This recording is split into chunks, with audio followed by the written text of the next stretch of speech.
friends, welcome to this episode of Yarnyheart Fiber Art. My name is Jess. You can find me on Instagram at yarnyheart, and this is the show where I talk about all the yarny things that I've been up to. It is summer. We are on the couch because I've been sitting in my chair working from home all day, and I really want to go back to that chair and play some more Tales of the Shire after I finish shooting this, so I kind of need a break from the chair. So we are on the couch today, and it's been a really long time since I've talked to you all. So welcome back to my channel. If you are a returning viewer, thank you so much.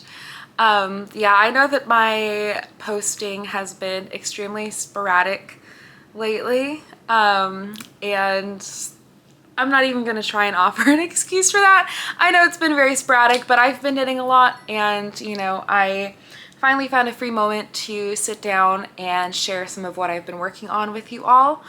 So you can see my bookshelf here with some of my books. Some more of them are off screen. I don't really have space for an actual real bookshelf in my apartment. So my books are just kind of scattered all around in different areas. Like I have this wall shelf, I have another wall shelf elsewhere, I have a little book tree, I have my plant stand which has my like currently reading on there, so it's all kind of sporadic. I have my Stardew Valley cross stitch that I've been working on for a couple years now. It's a very large and ambitious project, and I usually only take it out like during the summers when I don't necessarily want something big and heavy in my lap to be working on. Yeah, so I've got a lot to share with you all. I'm not wearing any knitwear right now. It's today's kind of actually one of the first hot days that we've had this summer, weirdly. So I'm in a t-shirt, air conditioner is on. I really can't be bothered with that right now. But I have quite a bit to share with you. So I encourage you to pick up your cozy hobby that you're working on, whether that is a crochet, whether that is a knit, whether that is a cross stitch or an embroidery or a painting, whatever you've got going on. Sit back, relax, and yeah, let's dive into all the stuff that I've been working on. The first thing that I want to talk about, I do not have in my possession any longer. So during the month of June, I was helping to organize a silent auction for my company to donate to the Trevor Project, which is the leading organization for suicide prevention among LGBTQ+ youth. This year they did tragically lose their federal funding and support, but you know, I was very involved in getting this fundraiser going and kind of facilitating it. This is a fundraiser that I started 3 years ago at my company, and so this is the third time that we're doing it. But the way it works is, you know, employees can donate things to the silent auction to be auctioned off. And then whatever the bidding price is for that item, then those proceeds go towards the Trevor Project. And so you might recall me talking about this in previous years if you're been here for a while. In previous years, I've donated amigurumi, and those have generally gone over pretty well. This year I did not have any amigurumi to donate. In the past I've donated some like just for my own personal collection of ones that I've made and kind of held on to, but I didn't have any this year, and I didn't really have time to make any this year. So what I did instead is I put up a pair of socks made to order as my auction item. And so basically I posted a picture of the yarn that I would be using, the pattern that I would be using, and then a previous example of socks that I had personally knitted with that design. And then the caveat was just, you know, after the bidding period is over, it will take me a couple of weeks to finish these socks and mail them out, but then just asking for the shoe size of the person who won it. So the person who won those socks reached out to me with their shoe size, and then I kind of got to work. And since that was, you know, a donation item, that was, I think, like a week and a half where I pretty much just stopped knitting everything else and only worked on those socks so I could get them done as soon as possible. But the pattern that I picked was the Daily Socks by Summer Lee.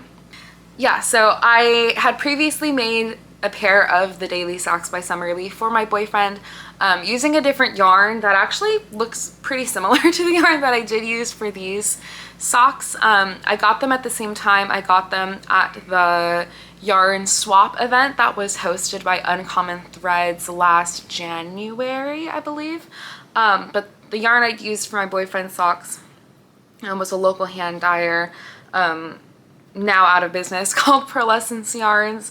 And then the sock yarn that I used this time was a different independent dyer, also out of business, called, I'm gonna look up the label before I give some wrong information. Fresh from the Cauldron, and it was an original colorway. It seems that it was part of a Twilight yarn collection, and this colorway was called Bella Swan. And it was a really nice yarn, but the color was not something that I would have ever picked for myself. It was a really good find to find at the yarn swap because this yarn is their silk sock base, which is 70% merino and 30% silk. So pretty luxurious sock base. So it was a great find, but yeah, the color story is just not something that is something I would typically wear. Let me find, because I do have some left. Got it. So this is what I had left from knitting those socks. So you see, it is a very pretty colorway if you're into blue. I personally am not super into blue. So I was very happy to gift these socks and still have the opportunity to work with the yarn because it's really nice. It was very squishy and soft to the point that I'm now thinking to myself how I can get my hands on a base very similar to this to make some socks actually for myself. I think I did pick up a silk sock during the Bay Area yarn crawl, so that might be soon in my future to knit.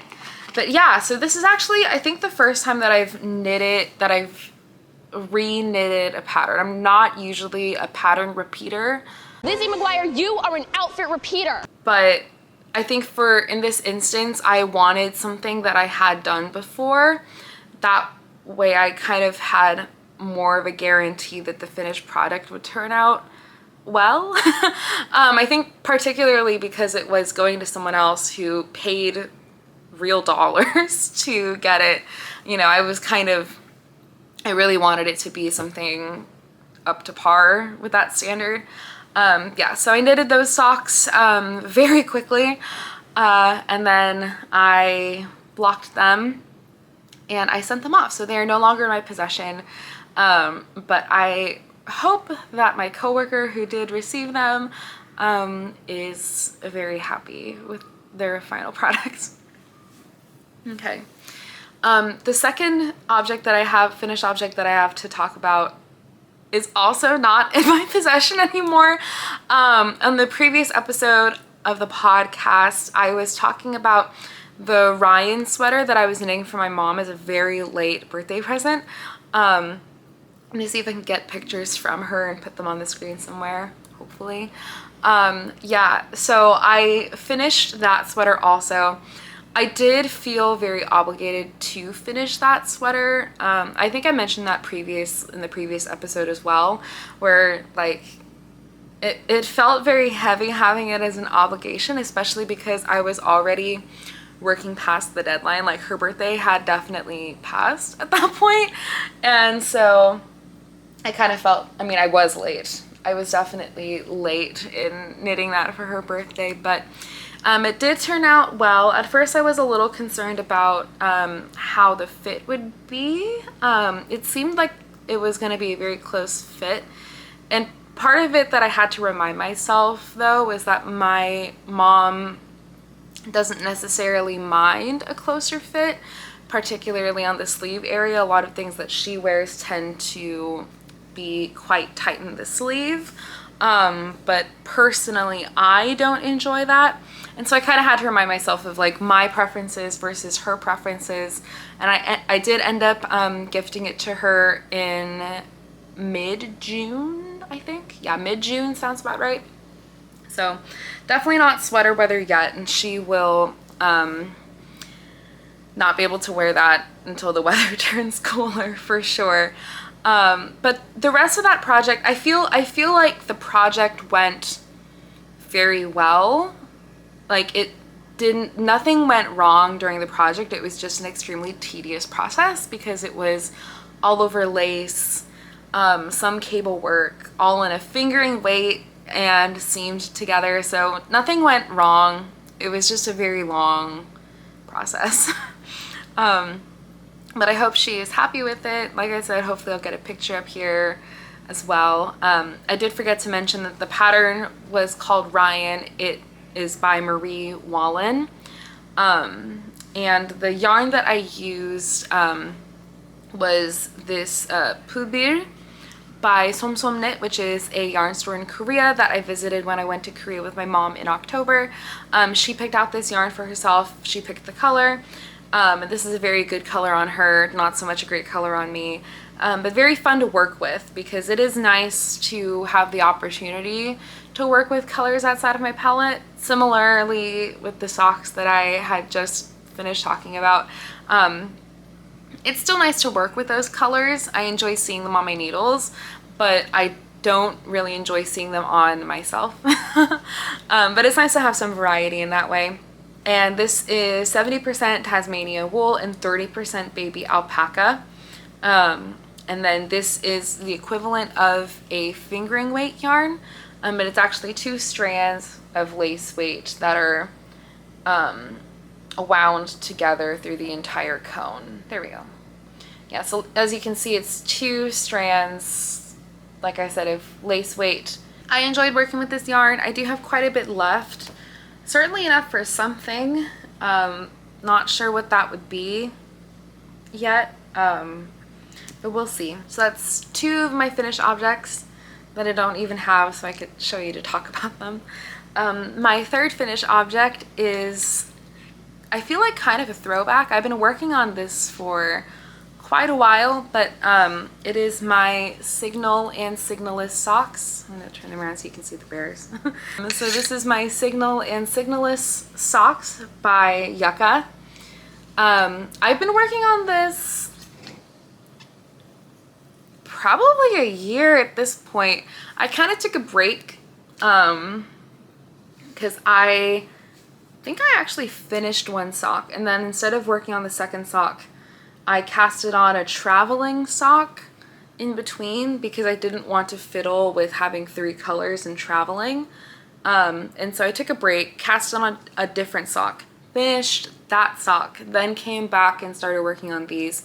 Put these down to knit the daily sock, and then finally came back to them. So it's been a lot of detours with these socks, but we eventually got to the destination. As you can see, they're still in my blockers. I finished the second one last night, and there's still a little damp in the toe. So after this podcast, I'm going to put them back by the window to finish drying. But yeah, beautiful, beautiful socks, beautiful pattern. This was made with a sock set that my boyfriend got me when he was in Wyoming. This yarn, or this sock set that he got, was dyed in-house. I'm trying to wind it up. I don't even think I have the label for this anymore, which is very disappointing. Yeah, I don't feel it in here. But this was from the store Wyoming. Oh, I have a sticker. I have a sticker on my water bottle. So this is from Wyoming Yarn and Fiber, and then this sock set was dyed by the owner, and he thought that was super cool, and so he picked it up for me. So it came with this main color, and then it came with these, these two contrast colors. And that was a nice little sock set there. And so when I was looking for sock patterns to use that sock set for, I was really looking for a pattern that would utilize all three colors kind of equally. And it was pretty hard to find. I had to search for a while. And then I came across this pattern by Yuka is a Japanese designer. She primarily designs socks. I actually don't know if she has anything other than socks or other small accessories. But I have knitted one of her sock patterns before and I really enjoyed it. I feel like her socks are very well designed and they just fit my foot really well. And so it definitely feels the same way with this pattern, Signal and Signalless. As you can see through the leg, there's kind of like this knit and purl textured stitch going on, which is actually the same stitch that goes into the foot as well. But on the leg part specifically, you utilize two different colors, and it's a stranded color work that's combined with this knit and purl texture. My camera will not focus. There we go. So you can see that through the leg, this stranded color work is combined with this knit and purl texture to kind of make these little color blocks.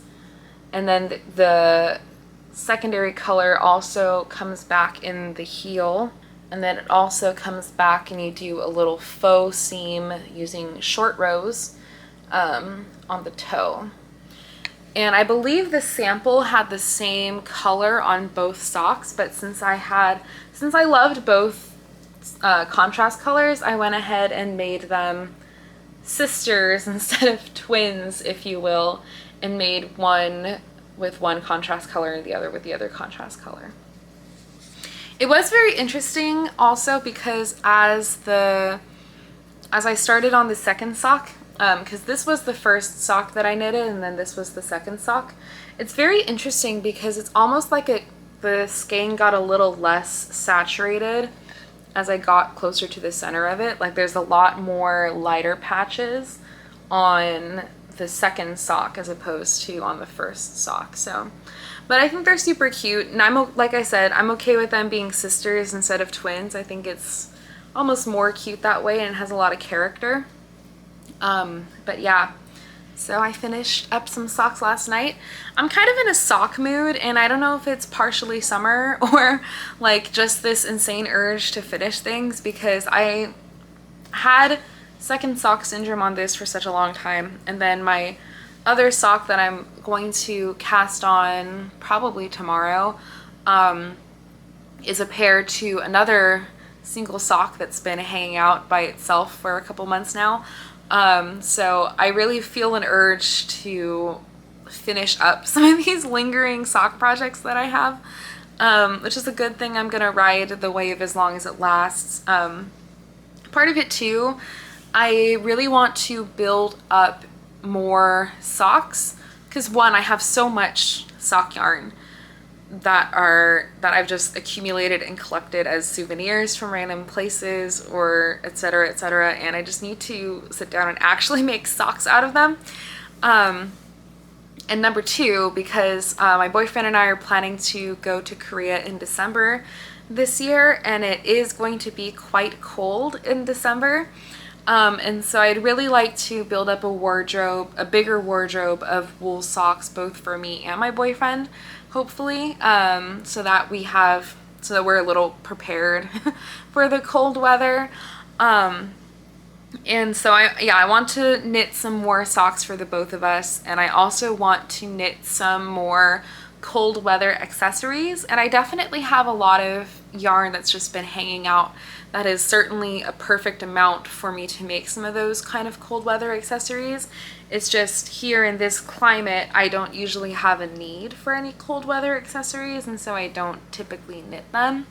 But now I think gearing up, I would like to have some hand knit warm things on hand for our trip. Part of it too is that with his Taiko schedule, He really only gets breaks in June and December, and so that's pretty much, I feel like for the foreseeable future, that's pretty much when our travel, like our big travel, is going to be relegated to, is June or December. I kind of personally refuse to go anywhere in June because the weather here is probably the best that we'll find in the month of June, which just leaves December.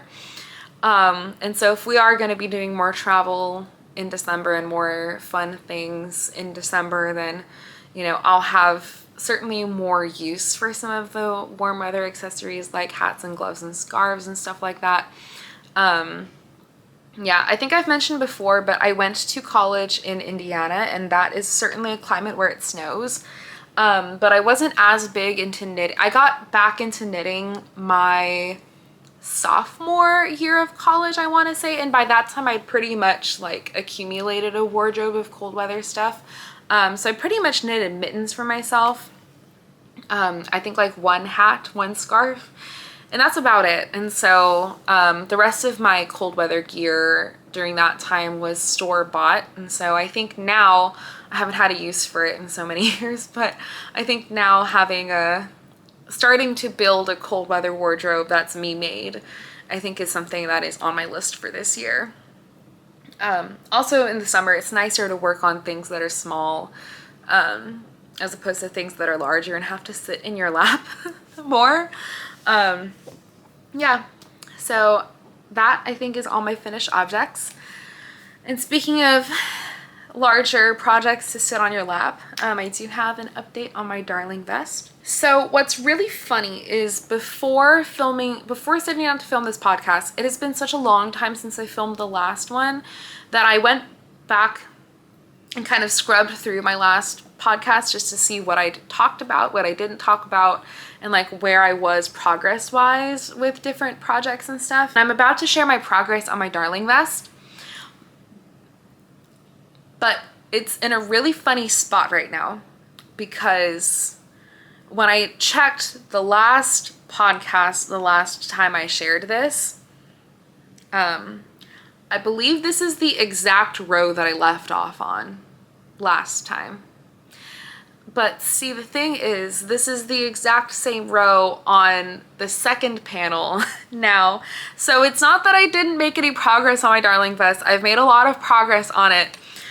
And I finished that first panel that you all saw last time. Oh, it's quite see-through in the light, isn't it? That's kind of funny.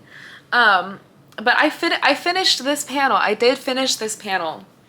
But last time I shared it, it was right at the end of the first diamond. And now the second panel that I'm working on, the front panel, is right at the end of the first diamond. So I promise I've worked on it. You can see the proof. But this is going pretty fast. I actually put this on pause for a long time because particularly once I finished this back panel, I really put this on pause. I think this was around the time that I had to drop everything and make those socks for the charity donation. And then after putting this down, I just kind of found it hard to pick it back up again. I didn't really want to cast on the second one yet, because it's a tubular cast on, so it's a little bit fiddly, and I just didn't really feel like dealing with that.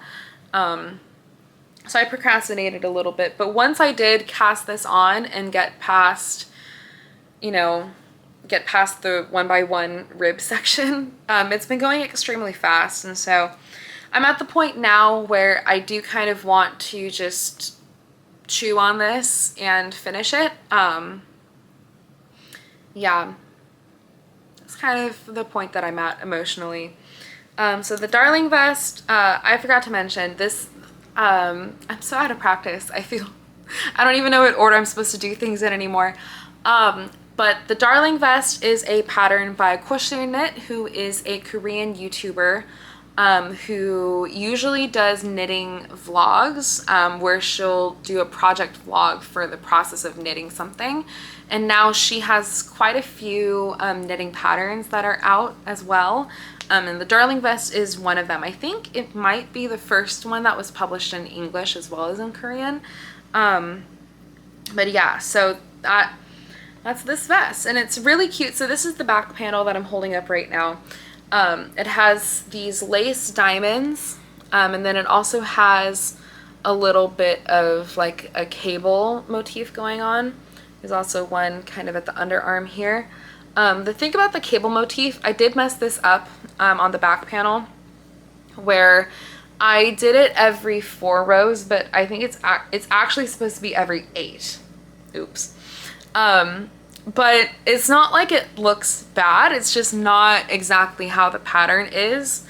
And so when I started the front panel, I had the decision to make of if I wanted to keep going on with my mistake just to make it consistent or try and fix it. But I decided that even if it's not exactly what the pattern says, it still looks good, and I would prefer having the consistency. So I'm knitting this a little bit wrong, my mistake. But I still think the tighter cable, I think it still looks good.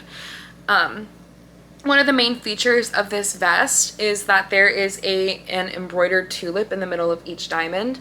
I didn't quite get around to doing that yet. I figured that I would finish both panels first and then do the tulips and then do the finishings is kind of the flow that I'm thinking right now.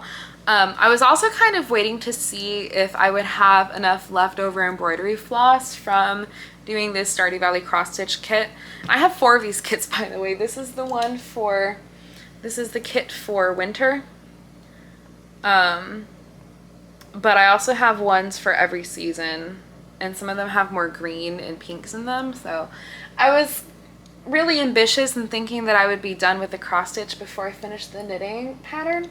But I'm not, so I think I need to just buy embroidery floss, because I wouldn't want to take floss from the kit and then not have enough to actually finish the cross stitch. So I think I'm just gonna suck it up and buy embroidery floss. It's not that expensive. I'm just being frugal. But I just need to buy some embroidery floss so I can stitch the tulips onto here.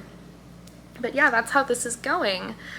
So the yarn that I'm using for this is actually the recommended yarn. It was very fun because I actually was able to buy the yarn from the same store that Koshu got it in Korea, which is Pano Iyagi, which is a yarn brand, but their flagship store in Korea has gone viral on knitting Instagram. You've probably seen it. But their flagship store in Seoul is also a knitting cafe, and then I think it's like a 5-floor building. The bottom floor is a big yarn store. The second floor is a cafe. And then the top 3 floors, I believe, are classrooms. But very fun. I'm super excited to go to Bano Iyagi again when I go in December. And I think it'll be super cute with, like, I don't know, maybe snow. I feel like it's kind of a toss-up if we'll see snow or not, but I think it'll be cute because they have a terrace where there are blankets, so you can knit outside on the terrace and just like cozy up with the blanket and stuff. So I'm excited to go. Again, I'm gushing too much, but this is this yarn is King Cole Subtle Drifter, which is not the Bano house brand, but it is carried at the Bano store. And so I believe this is a blend of cotton, acrylic, and wool, but the wool content is very low. I think it's like maybe 6% wool or something like that. So not very much wool, mostly cotton and acrylic, but it really doesn't feel acrylic-y. It feels very light and springy and bouncy, which is why I'm really excited to finish this vest, because I think I can even still wear it in summer over like a light t-shirt, kind of like the one that I'm wearing right now. And I think that would still be pretty cool, for lack of a better word, in summer, because it is very airy, and the fabric that it's making is also very like light, airy, and stretchy and bouncy and squishy. It's really nice.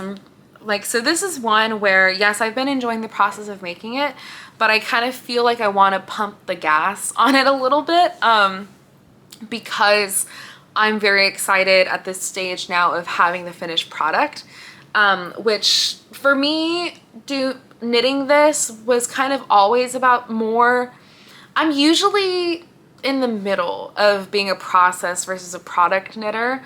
I tend to be a very fast knitter, which I think maybe leans more towards the product side. But on the other hand, I also knit fast because I enjoy knitting. And so, I don't know, I kind of straddle in between. But it's usually a pretty balanced mix between product and process for me. I feel like this, even at the beginning, skewed a little more towards product for me. And I think right now, I kind of want to kick it into gear because I really want to have this vest to incorporate into my wardrobe, because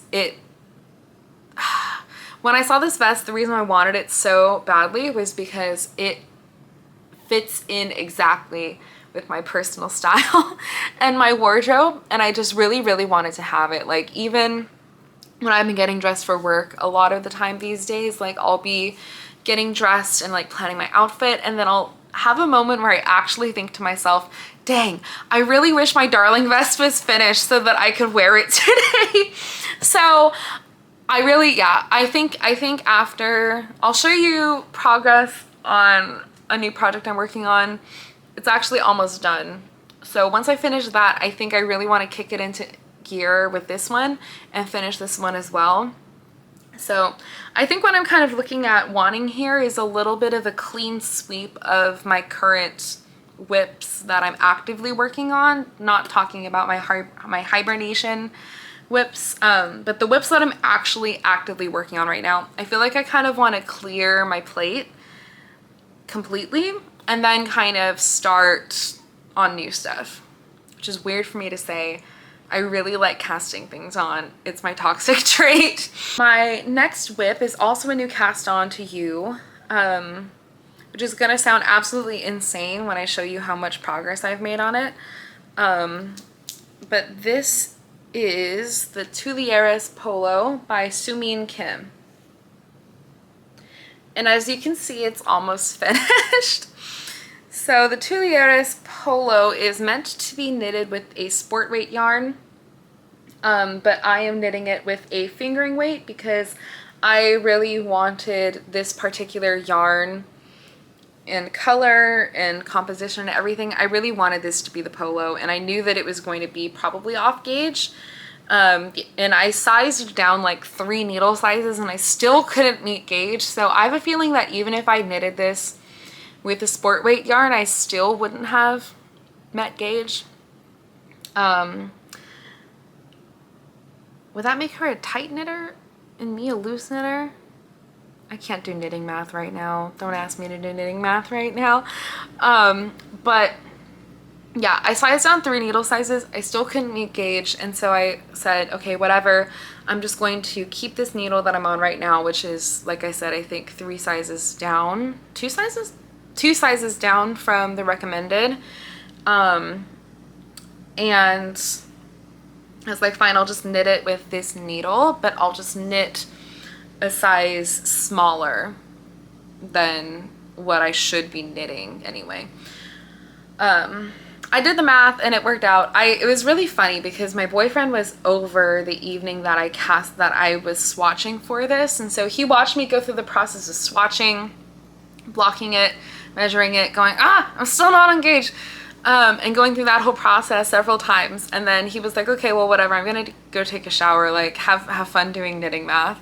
And I was like at my desk, and then he comes out of the shower, or out of the bathroom, and he looks over my shoulder, and I'm writing on a post-it note like 5x plus whatever, like to figure out my gauge versus the pattern gauge. And he looks over my shoulder, he's like, are you making a function right now? Are you doing algebra? And I was like, yeah, I am doing algebra right now. So I don't think he realized that knitting math can be as complicated as like doing actual algebra. And I don't think I realized that either. But I'm sure I can find the formula somewhere that I came up with, but I think it's actually a universal formula for knitting off gauge. So I'll see if I can dig it up, because that might actually be useful for somebody in the future. Somebody meaning myself. It would be useful for myself in the future to remember that to remember the formula that I made in case I ever need to do this again. But all that to say, hopefully it works, because part of it too was that this yarn grew so much after blocking. And so for me, knitting this now and trying it on in the stages, it fits me. It actually fits me quite well. But when I block it, I know it's going to grow. And part of it too is that this pattern is meant to have a lot of positive ease. So pretty much anything that it grows after this point is just going to add to that positive ease. So it should be fine. Anyway, so as you can see, I have one sleeve done, and then I just need to do the other sleeve, and then I need to finish the bottom of the body. And the only reason why I have this on holders is because I finished one ball right here, and the body was almost done, but I wasn't sure yet if I wanted to add more length to it or not. And so I decided, instead of attaching that yarn at the end, I decided I wanted to go ahead and do the collar and the sleeves, and then I would go back to the bottom and kind of knit as much as I wanted to additionally, and kind of use that as a gauge to decide, because I think it is long enough as is. And I'm also not really concerned about running out of yarn. I knew I was going to have a surplus going into this project. But I think it's more so just to like gauge. I'd rather be safe than sorry, I think, is what it kind of boils down to. Yeah.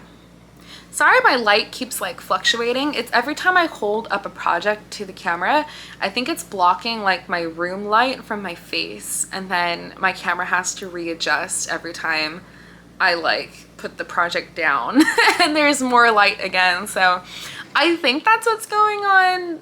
I'm sorry. I don't know if there's anything I can do about it in post, realistically.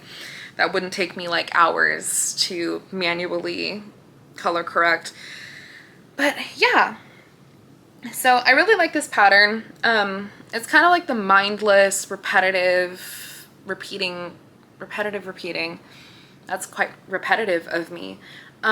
This is kind of like the repetitive, mindless kind of project that I had been craving, I think, after doing the Ryan sweater for my mom.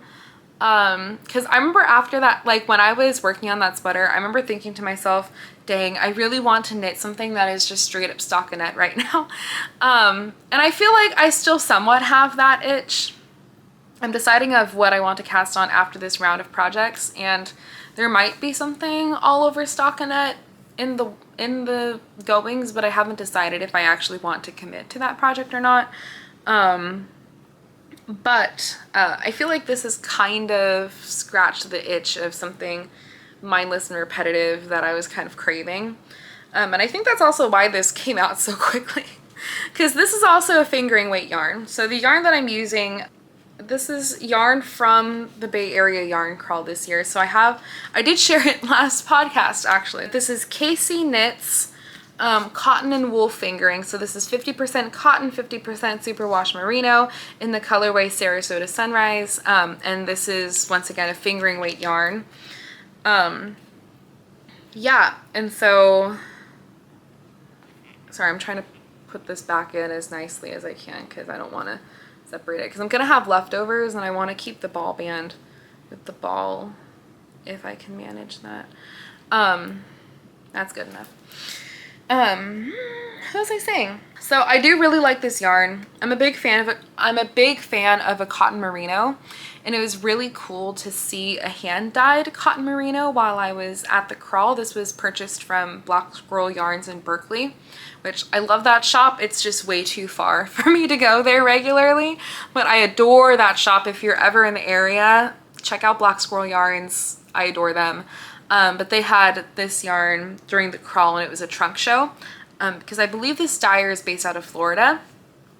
So it was a real treat to see a hand-dyed cotton merino, because I feel like as a California knitter, I'm always on the lookout for like a good cotton merino or like a good animal plant fiber blend. Like Mary Lynn is a really nice one. I still don't know how I feel about the Knitting for Olive cotton merino, but this cotton merino is really, really, really nice to work with. It's very, like, I can't describe what makes a good cotton merino, but it's just a really good cotton merino. Like, you feel, I guess the way I would describe it is you feel the squish of the merino, but you also feel a little bit of the starchiness of the cotton. And so it's squishy, it's bouncy, it has memory, but it's not warming. It's very breathable and airy and light and fluffy, but it's just a really good yarn. I would 10 out of 10 would recommend. I would in a heartbeat buy this yarn again. Yeah, so that's enough of singing the praises of this yarn, I guess, but this is my Tulieris polo. And I got these little buttons at Uncommon Threads. They just moved locations, and so I went to go check out their new location and also look for buttons. Admittedly, I was a little disappointed by their button selection, but I have to give them a whole lot of grace because, like I said, they just moved locations, and so they've downsized a lot of their inventory in preparation of the move. So I can't really knock them for it. I just wanted to check out their space and give them a little bit of business, even if it was like $1.50 for 3 buttons. So cute. So excited. So like I said, I think I want to just finish off this project first just because it is so very close to being done. And then I think I want to really focus and knock out the Darling vest because I think I could do this very quickly if I was knitting monogamously on this and kind of like really dialing in on it. So this one I can finish in like a day, maybe. Like, it's quite late right now, so not today, but maybe in another day, maybe 2. I feel like I could finish this, and then I really want to finish this one. And then I have one last cast on, which, crazy. You'll see how crazy it is. So I didn't even realize I said this in the last podcast until like I said, I scrubbed through it to see what I talked about already. And I didn't even realize I talked about this last time, but last time I had shared my Vita Cami, which was a DK weight scrap buster project that I did last time. That was a test knit for Life is Cozy. And in that segment, I talked about how I wanted to find a fingering weight scrap buster project because I had so many stock yarn scraps and fingering weight scraps from random projects and stuff like that, and I was like, I really need a fingering weight scrap buster project. Well, that was kind of prophetic because I have casted on an excavation blanket. So the excavation blanket, this is a free pattern.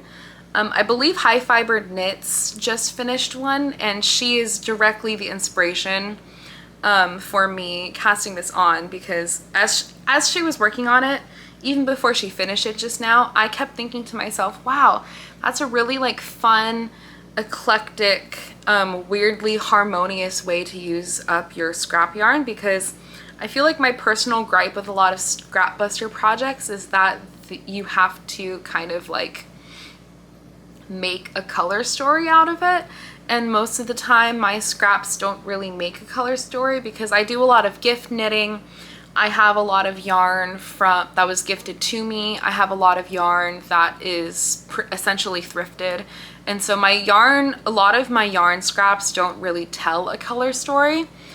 And it's not necessarily indicative of the palette that I personally really like to wear or that I actually like to knit with. And so the excavation blanket seemed like a perfect solution to that problem because the point of the excavation blanket is that it doesn't tell a color story really. And this light is kind of driving me crazy that it's making everything seem really see-through. But so this is a free pattern, like I said. So you start off at one corner and you cast on like 3 stitches. And then you go back and forth and you increase each row so that you're making a triangle like this. And the best part of this, because the other part that I absolutely despise about scrap busters, and that made me so scared to do a sock weight, fingering weight scrap buster project. I hate weaving in ends. And I mean, I know we all hate weaving in ends, but I knew that the amount of fingering weight yarn that I had would be an absolutely insane undertaking in terms of weaving in of ends. But this project turns the ends into fringe on the edges of the blanket so you don't have to weave them in. I think it's a genius design element, actually. And it's nice because it's just knitting, no purling involved, because the whole thing is garter stitch, so you're just knitting back and forth. It's really great. It's a really fun project, and you can see how much progress I've made on this already, and I only casted this on a couple of days ago because I've just been kind of consumed by it, and it's really fun because it's allowed me to, I have these baskets that I usually store yarn scraps in, and I curated one that is just my fingering weight and some light sport weights, but mostly my sock yarn and fingering weight scraps in this basket. And so it's been a really nice couch project for me because I can just keep my basket like next to the couch and then pull it out. And this is just my entire excavation blanket yarn stash all together in one basket. And so that's been really nice. And yeah, I've just been having fun. It's a really mindless one. So it's great TV knitting. I mean, kind of. The color changes. The thing is, like, with the color changes, like, yeah, it takes a little bit more paying attention to change the color, but it's not brain heavy. You know what I mean? Yeah. So I'm having a lot of fun. I'm excited for this one. I think for me also, I've always wanted to knit a blanket for myself and for my place. But I didn't really ever want to like buy yarn specifically to make a blanket. I did it for my parents a couple years ago for Christmas, and that was fine and doable because I got the yarn for very cheap on a very intense like yarn.com sale. But aside, like, I also feel like buying yarn to make a blanket for someone else feels a lot different than buying a blanket quantity to make something for myself. You know what I mean? So using up my sock scraps and creating a project that is also kind of a memento of all of these. I'm a very sentimental person, and I feel like one thing for me with yarn scraps and buying souvenir yarns and stuff like that, I always feel a little bit sad about finishing a project with that yarn and then not being like pretty much never seeing it again, like putting the scraps somewhere in a basket and forgetting about them. It always makes me a little bit sad because I'm a very sentimental person. But I think this is really great for me because it's incorporating all of the yarns that I have and all of the memories that I have of those yarns, like where I was when I bought it, you know, what I was doing when I was working on certain projects and stuff. I think it's really great because it's almost a scrapbook in a way of all of those memories of my knitting in something like a blanket that I will either use every day or display on my couch and look at every day. So very excited about this project. And I'm like, I'll probably be changing my tune when I get further into this project, but I'm even at the point right now where I'm like, wow, you know, like, and this project is like so easy and fun that I could just like keep making them over and over again when I accumulate more scraps in the future. But I'll probably be changing my tune when I get further into this endeavor. So that is all of my projects that I had to share with you today. But I do have one yarn acquisition. I know I have absolutely no business buying yarn, but I got a little bit of spending money from my grandma, and then my boyfriend took me to the yarn store, and so I bought a sweater quantity of yarn. So like I said, my boyfriend took me to the yarn store, and this particular yarn store being Fillory Yarn in San Jose. I don't go to Fillory as often as I go to Uncommon Threads. I think I've only been to Fillory maybe twice, 3 times, maybe twice.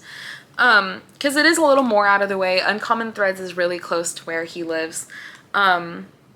And so usually I go there whenever I go and visit him, if I do make a trip to the yarn store. But we happened to be in the area where Fillory is, and so we stopped in because I do also love Fillory. It's a huge store. They have a lot of the typical brands of yarn that you would expect to find in a yarn store, but they just have a large volumes of everything. And they also have like every, like, not big box, but every like notable yarn brand. You know what I mean? Like the Malabrigos, like the Baracos, like the Cascades, Blue Sky Fibers, Madeline Tosh, like, you know, the household names that you've come to expect from a yarn store. They have pretty much every single one of those yarn brands. But then they also have a good mix of smaller yarn brands that I don't see as often, which is really nice. And so I picked up a sweater quantity of this beautiful tweed yarn from American U Yarn. I think that's the yarn brand name. Yeah. So this is, yes, so this is their fingering tweed base, American U Yarn. And does it even have a color name? Because it's just white. I don't think it is.